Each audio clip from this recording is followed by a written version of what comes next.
Hello class, कैसे हैं आप सभी लोग। मैं आरती आपका स्वागत करती हूँ हमारे ऑनलाइन स्कूल इंडिया परिवार में।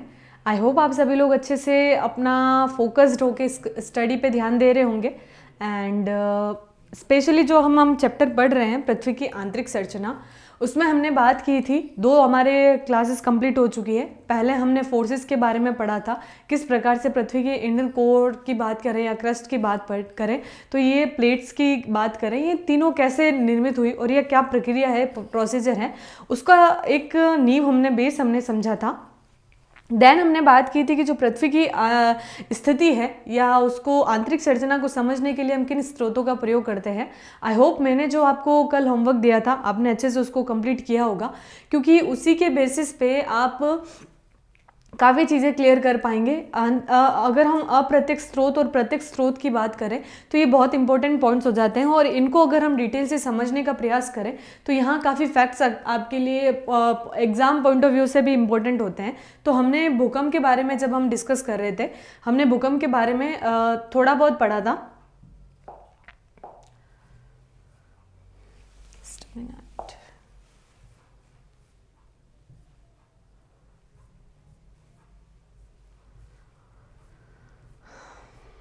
प्रत्यक्ष स्रोत और अप्रत्यक्ष स्रोत जो थे वो आपको अब अच्छे से समझ में आ गए होंगे, क्योंकि प्रत्यक्ष स्रोत जो होते हैं वो हम ये कहें कि जो भी हमारी खनन प्रक्रिया है और इसके साथ ही जो ज्वालामुखी विस्फोट जो होता है उसकी स्थिति से हम एनालाइज कर सकते हैं।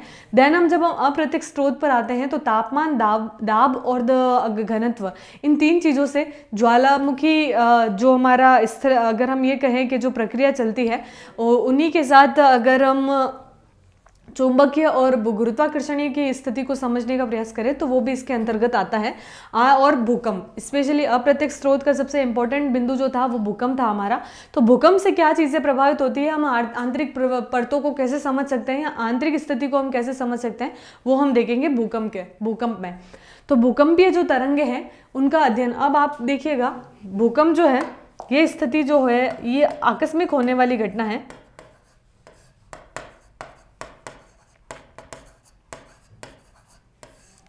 और ये अंतर्जातीय घटना है।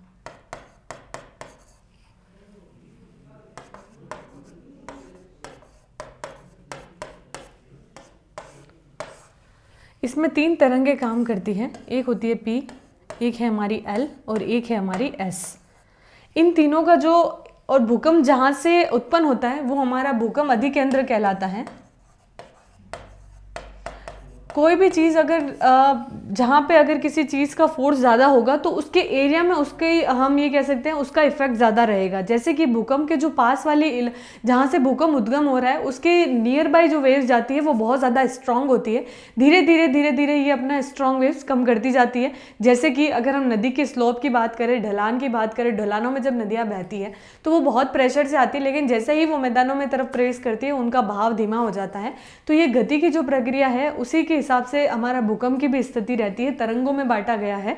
जब हम बात करते हैं भूकंपीय तरंगों के बारे में तो जो ये आंतरिक परतें हैं इनमें जो हलचल होती है, जैसे कि प्लेट्स के बारे में हमने डिस्कस किया था, हमारी जो फर्स्ट क्लास थी इस चैप्टर की, जो दबाव लगता है, जो तनाव लगता है, मान लीजिए कोई फोर्स एक दूसरे को ऐसे टकरा रही है, ये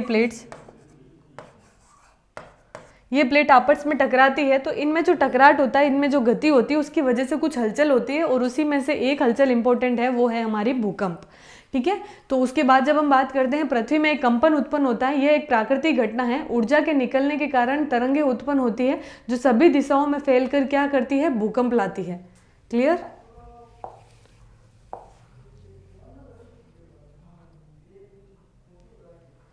भूकंप अभिलेय क्या होता है, जैसे कि P, S और ये जो तरंग है पहुंचने का इसमें आयाम है।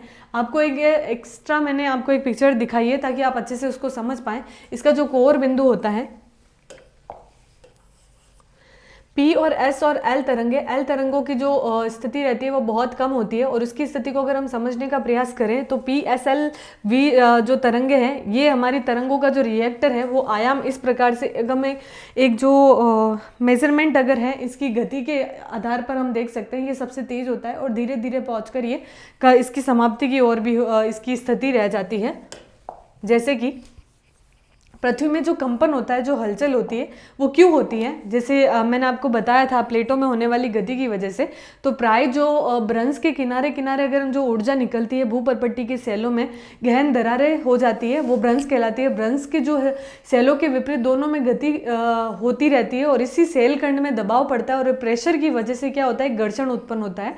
और इसी घर्षण की प्रक्रिया के कारण सेल खंडों में विकृत स्थिति होती है और अचानक एक दूसरे से ये क्या होती है, एक दूसरे की दिशा में सरक जाती है। तो ये भ्रंश की स्थिति के आधार पर बताया भूपर्पट्टियों में कि ये स्थिति होती है कि जो नॉर्मल एक ऊर्जा जनरेट होती है और उसी जनरेट ऊर्जा की वजह से इनमें गति होती है और ये घर्षण उत्पन्न होता है और इस घर्षण की वजह से एक टकराहट होती है और ये एक दूसरे के विपरीत सरक जाती है। इसके परिणाम स्वरूप एक ऊर्जा निकलती है और ऊर्जा तरंगे सभी दिशाओं में गतिमान होती है। वह स्थान से जहां ऊर्जा निकलती है भूकंप का क्या कहलाता है, फोकस बिंदु यानी उद्गम केंद्र कहलाता है। इसे अवकेंद्र भी कहा जाता है। ऊर्जा तरंगे अलग अलग दिशाओं में चलती हैं। पृथ्वी की अगर हम सतह तक पहुंचती है और भूतल पर वह बिंदु जो उद्गम केंद्र के समीपतम होता है अधिकेंद्र कहलाता है। तो एक उद्गम केंद्र होता है, एक होता है हमारा अधिकेंद्र। उद्गम केंद्र क्या होगा, जहां से भूकंप की तरंगे उत्पन्न होगी। आप समझिएगा कि पृथ्वी के जो एक अंदरूनी हिस्से में जो हलचल होती है उस हलचल से एक ऊर्जा उत्पन्न होती है और उस ऊर्जा की वजह से जो चट्टानी की जो परत है भूपर्पट्टी, उसमें एक घर्षण की स्थिति उत्पन्न हो जाती है और वो एक दूसरे से क्या होती है, सटक जाती है, एक दूसरे से विपरीत दिशा में चली जाती है। यही स्थिति हमारी क्या कहलाती है, भूकंप कहलाती है। और जहाँ से ये भूकंप का क्षेत्र उद्गम होता है, ये तरंगों में बढ़ जाता है, उसी क्षेत्र को हम क्या कहते हैं, अधिगम केंद्र या उद्गम केंद्र कहते हैं। अवकेंद्र भी इसे कहा जाता है। और ऊर्जा तरंगों का जब वो अलग अलग दिशाओं में इसका विस्तार हो जाता है, उस बिंदु के जो समीपतम, जो भूतल के जो सबसे समीपतम बिंदु होगा, उद्गम केंद्र के जो समीप होगा, जहाँ पे सबसे ज़्यादा आपको भूकंप का, हम ये कह सकते हैं भूकंप की परिस्थिति आपको सबसे ज़्यादा दिखाई देगी, ये हमारा क्या कहलाएगा, अधिकेंद्र कहलाएगा। अधिकेंद्र पर ही सबसे पहले तरंगों को महसूस किया जाता है। अधिकेंद्र उद्गम केंद्र के ठीक ऊपर होता है। जैसे कि ये एक क्षेत्र है, मान लीजिए ये मैदान है, यहाँ एक हलचल हुई, ऊर्जा उत्पन्न हुई और ये एक परपट्टी बनी हुई है। मैदान की समतल भूमि भूपर्पट्टी है। इस भूपर्पट्टी में क्या स्थिति हो रही है कि ऊर्जा की एक परिस्थिति बन रही है और ऊर्जा का एक घर्षण उत्पन्न हो रहा है। इससे क्या होगा कि एक मैदान की जो स्थिति है, यहाँ से जो ऊर्जा का दबाव लगेगा उसकी वजह से यहाँ पे क्या होगा, घर्षण उत्पन्न हो जाएगा। जब ये घर्षण उत्पन्न करेगी, जस्ट अ मोमेंट, जब ये घर्षण उत्पन्न करेगी, इस घर्षण के जस्ट ऊपर वाला ये बिंदु आपका क्या कहलाएगा, यहाँ से जैसे कि भूकंप घर्षण उत्पन्न करने की वजह से यहाँ पे जो पड़ते हैं वो उसमें घर्षण होगा और ये एक दूसरे से सरक जाएगी। तो ये हमारा कहलाएगा उद्गम केंद्र। और यहीं से क्या होगा, तरंगों का विस्तार होगा। और जहाँ पे तरंगों का प्रभाव सबसे पहले देखा जाएगा, जहाँ से भूकंप को सबसे पहले देखा जाएगा, वो हमारा होगा अधिकेंद्र। तो प्लीज़ कंफ्यूज मत होइएगा। अधिगम, उद्गम और अधिकेंद्र में उद्गम केंद्र जहाँ से भूकंप की तरंगों का बनना शुरू होता है, या हम ये कह सकते हैं जहाँ से भू हलचल शुरू होती है, वो हमारा कहलाता है उद्गम केंद्र। और जहाँ से इन तरंगों का प्रसार होता है और उसी प्रसार से हमें पता चलता है कि यहाँ हलचल हुई है, और उस हलचल के बिंदु को हम क्या कहेंगे, अधिकेंद्र कहेंगे, जो कि उद्गम के ठीक ऊपर होगा। आई होप आप समझ पा रहे होंगे कि उद्गम केंद्र जो है वो हमारा मेन बिंदु है, जहाँ से हम ये कह सकते हैं कि ऊर्जा का रिड्यूस होता है और ये सारी स्थितियां बनती हैं। और उसके ठीक ऊपर हमारा क्या होता है, अधिकेंद्र होता है। अधिकेंद्र 90 डिग्री के कोण पर होता है। एग्जैक्ट अगर हम ये कहें, ये स्थिति पर होता है। सो क्लियर, आई होप आप थोड़ा पॉइंट समझ पा रहे होंगे। जब हम इसको एग्जैक्ट अगर पॉइंट्स में देखेंगे तो भी आपको काफ़ी चीज़ें समझ आ जाएगी। अब हमने स्थिति देखी, दो बिंदु को हमने समझने का प्रयास किया कि भूकंप क्या है। भूकंप एक अप्रत्यक्ष, हम ये कहें, स्रोत है पृथ्वी की आंतरिक संरचना को समझने के लिए। और ये कहलाता क्या है, ये आकस्मिक होने वाली ये घटना है। ये घटना क्यों होती है कि पृथ्वी के आंतरिक हिस्से में एक ऊर्जा उत्पन्न होती है। इस ऊर्जा की वजह से भूपर्पट्टी में एक घर्षण होता है, एक हम ये कह सकते हैं एक गति उत्पन्न होती है, जिससे उन प्लेटों में क्या होता है, सरकाव हो जाता है, जिसकी वजह से वहाँ जो ऊपरी सतह वाली जो स्थलाकृति है वो नीचे दब जाती है। और इस परिस्थिति को हम क्या कहते हैं, भूकंप कहते हैं, जहाँ से ये ऊर्जा का रिड्यूसन होता है, या हम ये कहें कि उसकी एक तरंगे बनने शुरू होती है, उसी को हम उद्गम केंद्र कहते हैं। और जहाँ हम हलचल महसूस करते हैं, या हम ये कहें कि भूकंप को महसूस करते हैं, वो हमारा अधिकेंद्र कहलाता है। आई होप ये दो कॉन्सेप्ट आपको बहुत अच्छे से समझ में आ गए होंगे और आपके माइंड में एक पिक्चर भी बन रही होगी कि एक्यूरेट भूकंप के बारे में हम क्या पढ़ रहे हैं। अब हम बात करेंगे भूकंपीय तरंगे, अर्थक्वेक की जो वेव्स है वो किस प्रकार से हैं। सभी प्राकृतिक भूकंप स्थल मंडल में ही आते हैं। इसी अध्याय में आगे आप पृथ्वी की विभिन्न परतों के बारे में पढ़ेंगे। अभी उतना समझ लेना पर्याप्त है कि स्थल मंडल पृथ्वी के धरातल से 200 किलोमीटर तक की गहराई वाले भाग को भी कहते हैं।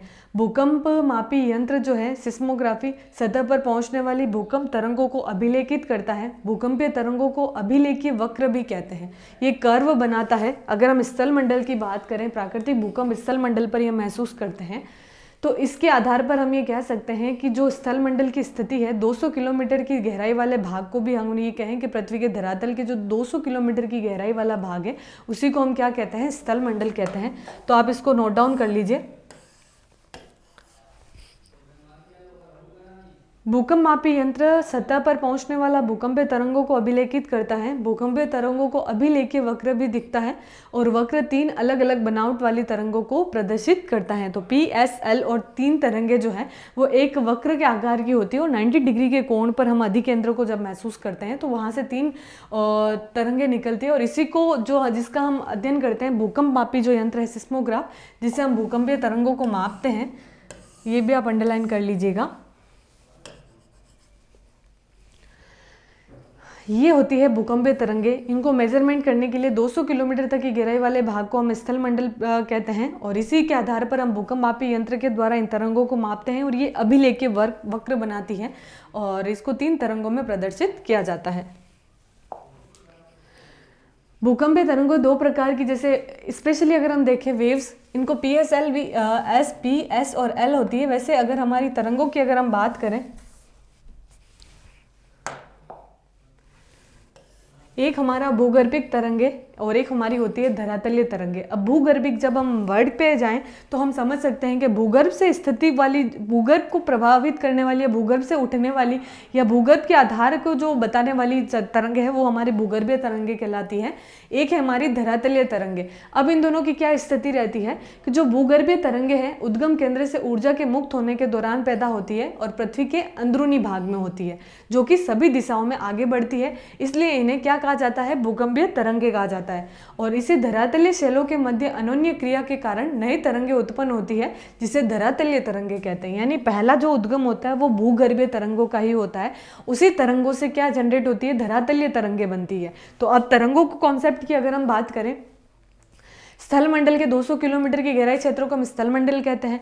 उसमें हम सिस्मोग्राफी यंत्र का प्रयोग करके भूकंपीय तरंगों को मापते हैं। उसमें प्रमुख जो हमारी तरंगे हैं वो है हमारी भूगर्भीय तरंगे, एक है हमारी धरातलीय तरंगे। तो भूगर्भीय जो तरंग है वो हमारी नीचे की स्थिति में है और इसी स्थिति के आधार पर धरातलीय तरंगों का निर्माण होता है।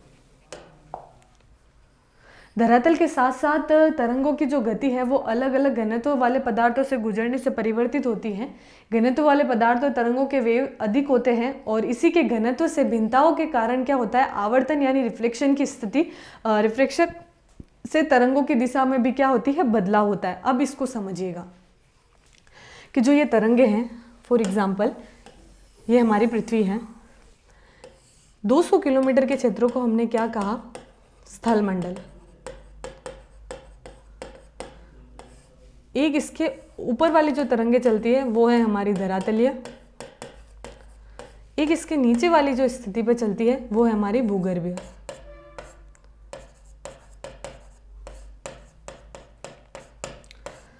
पहले जनरेट ये तरंग होती है और इसी के प्रभाव से क्या बनती है, हमारी धरातलीय तरंगे बनती है। तो ये जो तरंगे हैं ये साथ साथ चलती है। इन तरंगों को अलग अलग घनत्व वाले पदार्थों में गुजरने पर परिवर्तित हो जाती है। जैसे कि यहाँ का अगर ये, जैसे ये वेव्स चलेगी, जैसे कि ये हमारा अधिकेंद्र, सिंपल लेते हैं,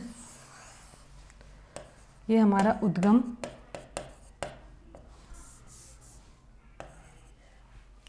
ये हमारा उद्गम, ठीक है। अगर हम इसके आगे बात करें, ये हमारा ठीक इससे 90 डिग्री का अगर हम एंगल लें तो ये हमारा अधिकेंद्र बनता है। इसी अधिकेंद्र के माध्यम से जब हम कहें, अगर हम इसको समझने का प्रयास करें तो इसी अधिकेंद्र के ऊपर से यहीं से क्या होता है, तरंगों का प्रसार होता है। तो हम P, S और L तरंग एज इट इज़, अभी हम इनके डेंसिटी या हम इसके विस्तार की बात नहीं करेंगे, इसके पावर की बात नहीं करेंगे। अभी हम सिर्फ इतना समझ रहे हैं कि अधिकेंद्र से ही प्रसार होता है इन भूकंपीय तरंगों का। तो ये जो तरंगें हैं अलग अलग प्रॉपर्टी से जब गुजरती है, देखिए हमने ये कहा था हमारे जो भाग है हमारा, ये हमारी प्लेट विवर्तनिक या परतों में बटा हुआ है। तो इन परतों का क्या होता है, घनत्व अलग अलग प्रकार का होता है। तो जैसे ही ये जिन परतों में प्रवेश करती है उनके घनत्व के आधार पर इनकी गति में भी क्या होता है, इनके मोशन में भी क्या होता है, बदलाव होता है, जिसे हम क्या कहते हैं, आवर्तन कहते हैं, रिफ्रैक्शन कहते हैं। इससे इनकी दिशा ऑटोमेटिकली बदल जाती है। जैसे कि अगर हम इनके रिफ्रैक्शन की बात करें तो इन पदार्थों में क्या होता है, वेग अधिक होता है। अगर हम अधिक घनत्व वाले पदार्थों की तरफ जाएंगे, अगर घनत्व अधिक होगा तो इनका वेग भी क्या होगा, अधिक होगा। और इसमें क्या होगा, एक रिफ्रेक्शन, परावर्तन और आवर्तन की एक स्थिति होगी, जिससे इन तरंगों की दिशाएं क्या होगी, बदलाव होगी। अब ये आवर्तन और परावर्तन की स्थिति जो है, अगर हम विज्ञान की बात करें, लेंस, अवतल लेंस और ये आवर्तन, रिफ्रैक्शन जैसे किस प्रकार से होता है, तो प्रकाश का आवर्तन और परावर्तन आपने पढ़ा होगा साइंस में। तो वही पोजिशन इन तरंगों में रहती है कि जो रिफ्रैक्शन पड़ता है, जिनकी वजह से इनकी दिशा में क्या हो जाता है, बदलाव हो जाता है। तो ये कारण इन प्लेटों की इन घनत्व की वजह से भी है और इनके वेग की वजह से, जिसके कारण ये दिशाएं बदलती हैं। भूगर्भीय तरंगों को दो प्रकार की होती है, एक होती है P और एक S। हालांकि यहाँ पे L तरंग आपको नहीं बताई है, इसको अगर हम समझने का प्रयास करेंगे तो L तरंग भी होती है। अभी हम सिर्फ दो कॉन्सेप्ट पे बात करेंगे, P और S तरंग। ये तरंग क्या होती है, P तरंग एक तीव्र गति वाली तरंग होती है। आपकी बुक में इन दो तरंगों को बहुत डिटेल से समझाया है, तो ध्यान दीजिएगा इनके बारे में। ये दोनों भूगर्भीय तरंगे हैं, धरातलीय तरंगे नहीं है।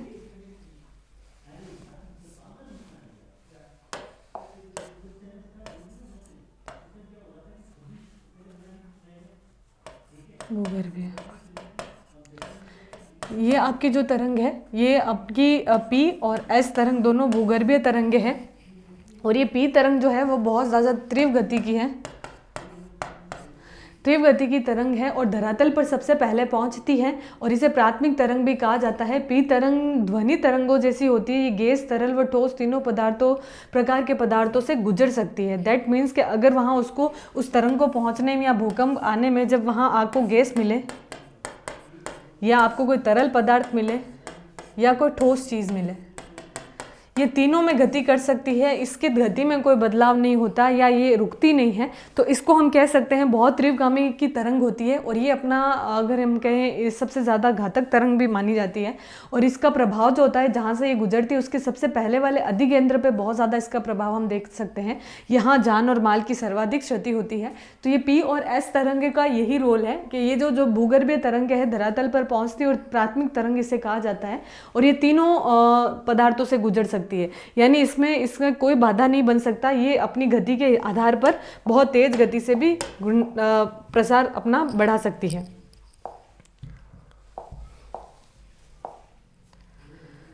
एस तरंग जो है वो कुछ अंतराल बाद पहुंचती है, ये द्वितीयक तरंग कहलाती है। इस तरंगों के विषय में एक महत्वपूर्ण तथ्य ये है कि केवल ठोस पदार्थों के माध्यम से ही चलती है।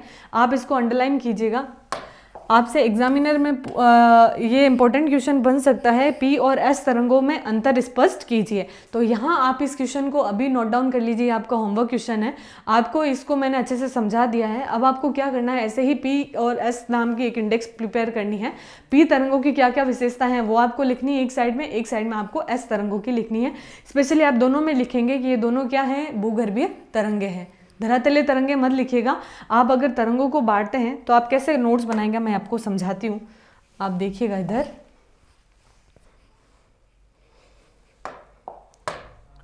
जैसे आपने नोट्स बना रहे, आप सबसे पहले लिखेंगे तरंग, या यह लिख दीजिए आप भूकंप। आप भूकंप पे कोई शॉर्ट नोट्स बना रहे हैं, आप अपने कॉन्सेप्ट क्लियर करना चाहते हैं। आज आपको एक नई चीज़ सीखने को मिलेगी। अगर जब हम नोट्स मेंटेन करते हैं तो ये स्ट्रेटजी आपको बहुत काम आती है एग्ज़ाम के टाइम। ये स्ट्रेटजी जब आप अप्लाई करते हैं तो आपको काफ़ी चीज़ें रिकॉल हो जाती है और क्विक रिवीजन का सबसे बड़ा सोर्स कहें तो यही नोट्स होते हैं। तो आप भूकंप लिखेंगे, भूकंप को आप क्या करेंगे, एक फ्लो चार्ट बना लेंगे इसका। आपने भूकंप के बारे में देना है, तो आप एक सबसे पहले क्या करेंगे, जस्ट अ मिनट, याद करने के लिए ये काफ़ी चीज़ें आसान हो जाती हैं।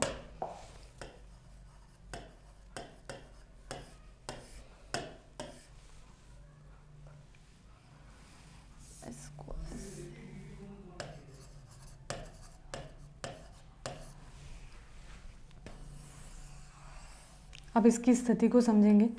आप यहाँ बनाएंगे उद्गम, फिर आप एग्जैक्ट यहाँ 90 डिग्री लिखेंगे, अधिकेंद्र,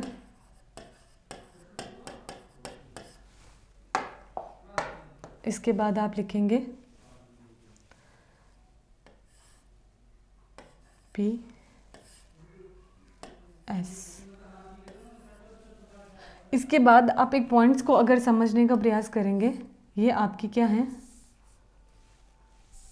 जस्ट अ मिनट,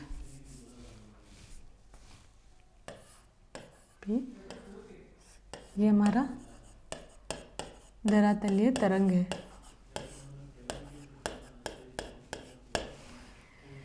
ये धरातलीय तरंग है आपकी, और इसी के आधार पर अगर हम कहें कि तो पी और एस तरंग बनती हैं, और इसी तरंगों के आधार पर इनकी जो गति होती है, हम इसको एक कॉन्सेप्ट में समझ सकते हैं। एक हमारी धरातलीय तरंगे, एक हमारी होती है भूगर्भीय तरंगे।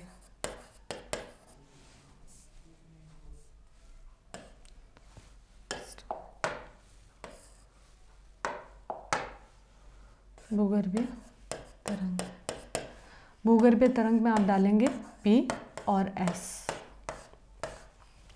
अब आपसे जब पी और एस के बारे में पूछा जाए तो आप क्या करेंगे, पी तरंग और एस तरंग ऐसे लिख के आप उनकी विशेषता ऐसे डाल देंगे। और यहाँ आप एक सिस्मोग्राफी के बारे में भी लिख सकते हैं ताकि आपको याद रहे।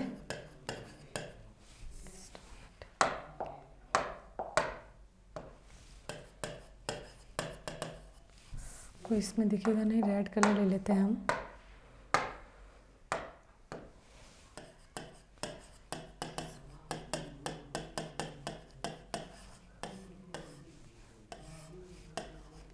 यंत्र, उद्गम और अधिकेंद्र सिस्मोग्राफी यंत्र, ये पॉइंट्स कुछ आपको याद रहने चाहिए। और स्पेशली आप पी और एस तरंगों के बारे में लिख सकते हैं। ये दोनों भूगर्भीय तरंगे हैं, और इन तरंगों की विशेषता क्या है, ये तीव्र गति से है, और ये द्रव्य और ठोस और गैसेस तीनों में प्रभाव गति कर सकती है। और इसका गति जो है, इसका मोशन जो होता है वो सिर्फ और सिर्फ ठोस पदार्थों में ही होता है। तो ये पॉइंट्स आप लिखिएगा, ठोस पदार्थों के माध्यम से होता है। एस तरंगों की ये एक महत्वपूर्ण विशेषता है। तो ये आपको पॉइंट्स याद रखने हैं। चीज़ों को आप ही अगर अच्छे से अंडरस्टूड कर लेंगे एक बार, तो मैं मानती हूँ कि यहाँ पे सारी चीज़ें आपके बहुत आसान हो जाएगी। ज़्यादा हर्डल नहीं है, ना ही ज्योग्राफी इतना हेक्टिक है। पॉइंट्स को अगर आप क्लियरिफाई करते चलेंगे और छोटे छोटे शॉर्ट्स नोट्स बना लेंगे उसके, तो एग्ज़ाम टाइम में इसकी बहुत ज़्यादा आपको हेल्प मिलेगी। अगर वैज्ञानिकों को भूगर्भीय संरचना को समझने के अगर ये विशेषताएं मदद करती हैं, तो तरंगों की जो प्रतिध्वनि होकर वापस लौटती है, जबकि आवर्तन से कई तरंगे दिशाओं से चली जाती है। अब रिफ्रैक्शन और रिफ्लेक्शन, ये दो वर्ड्स जो है, परावर्तन और आवर्तन, इससे क्या होता है कि परावर्तन की वजह से क्या होती है, तरंगे वापस लौटती है, जबकि आवर्तन की वजह से क्या होती है, तरंगे कई दिशाओं में चली जाती है। दैट मीन्स आप ये देखिएगा, अब आपसे यहाँ पे एक क्वेश्चन बन सकता है, परावर्तन और आवर्तन से आप क्या समझते हैं, या आप अपने नॉलेज के हिसाब से भी अगर इसको देखने का प्रयास करें कि भूकंपीय स्थिति को समझने के लिए इन दोनों का क्या रोल है, रिफ्लेक्शन और रिफ्रैक्शन। तो रिफ्रैक्शन क्या करता है कि ये जो तरंगे उड़ती हैं वापस लौटा देती है,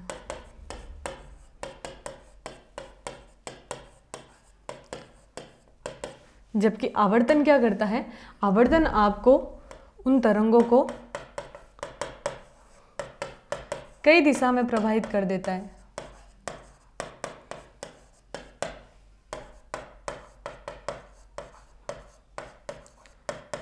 आपको प्रकाश का परावर्तन आपको पता होगा कि जब हम कांच के सामने सूर्य की ऊर्जा रखते हैं तो वापस वो रिफ्लेक्ट करती है चीज़ों को, तो ये हमारा कहलाता है परावर्तन, और ये होता है हमारा आवर्तन। आवर्तन उसको एक गति दे देता है और दिशाओं में इसका परिवर्तन हो जाता है। सेम साइंस वाली थ्योरी ही है, इसमें ज़्यादा इसमें कोई ज़्यादा डिटेलिंग नहीं है। तो इनको अच्छे से समझने के लिए हम इन 2 आवर्तन को समझ सकते हैं। भूकंप लेखी पर बने आरेख से तरंगों की दिशा भिन्न भिन्न का अनुमान लगाया जाता है। तो ये भूकंप लेखी यंत्र जो है इन तरंगों की आवर्तन, रिफ्लेक्शन और रिफ्रैक्शन के बारे में बताता है। सिस्मोग्राफी यंत्र से आइडिया लगता है कि कौन सी तरंग की गति अगर तेज है तो उसको पी तरंग माना जाता है, और जिसकी गति धीमी है और सिर्फ वो ठोस पदार्थों में ही चल रही है उस तरंग को हम क्या मानते हैं, एस तरंग मानते हैं। देन उसके बाद जो इनका आवर्तन और परावर्तन, रिफ्रैक्शन और रिफ्लेक्शन जो होता है उसके आधार के मेजरमेंट भी हम इस भूकंप लेखी यंत्र से ही करते हैं, जिसको हम सिस्मोग्राफी यंत्र बोलते हैं। धरातलीय तरंगे भूकंप लेखी यंत्र पर अभिलेखित होती हैं।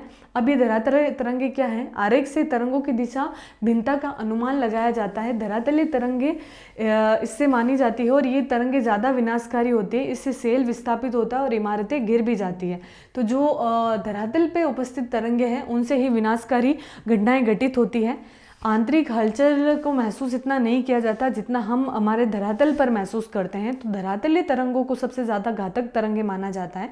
इसका कारण कहीं ना कहीं यही है कि इसमें जो होने वाली स्थिति है वो सीधे चट्टानों को और वहाँ की स्थलाकृतियों को प्रभावित करती है, जिससे जान और माल की क्षति बहुत ज़्यादा हो जाती है।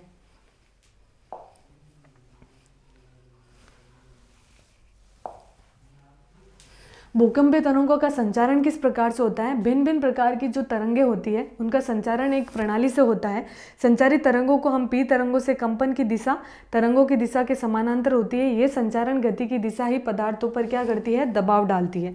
तो एक प्रेशर जो होता है वो पी तरंगों के कंपन से होता है। तो इसको समानांतर अगर हम भूकंपीय तरंगों को समझने का प्रयास करें, इनकी प्रणाली जो संचार की प्रणाली है वो भिन्न भिन्न है। से चट्टानों में इसमें कंपन पैदा करती है और इस कंपन की वजह से क्या होता है, एक संचारण की गति उत्पन्न होती है और वो पदार्थों पर क्या डालती है, दबाव डालती है, जिसकी वजह से पदार्थ में एक खिसकाव हो जाता है। तो ये स्थिति हमारी भूकंपीय तरंगों की पी तरंग होती है, वो सबसे अगर हम ये कहें कि इस स्थिति को उत्पन्न करने में भूमिका निभाती है। इस दबाव के फलस्वरूप क्या होता है, पदार्थों के घनत्व में भिन्नता आती है और इसी की वजह से सेलों में क्या होता है, फैलाव और संकुचन की प्रक्रिया उत्पन्न हो जाती है और 3 तरह की तरंगे संचारण गति के समकोण दिशा में कंपन पैदा करती है।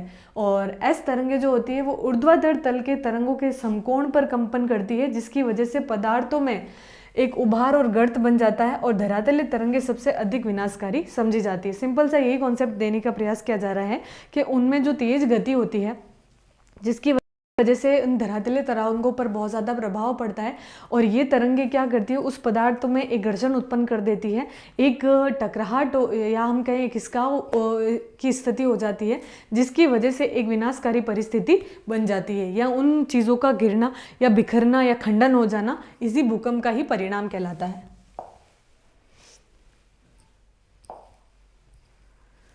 छाया क्षेत्र का उद्भव कैसे होता है? भूकंप लेखी यंत्र अगर सिस्मोग्राफ की बात करें, दूरस्थ स्थानों से आने वाले भूकंपीय तरंगों को अभिलेखित करती है। यद्यपि कुछ ऐसे क्षेत्र भी है जहां कोई भी भूकंपीय तरंग अभिलेखित नहीं होती, लेकिन फिर भी वहां पर स्थिति बहुत ज़्यादा घातक हो जाती है। तो ये छाया क्षेत्र कहलाते हैं। जैसे भूकंपीय छाया क्षेत्र कैसे, आप समझिएगा।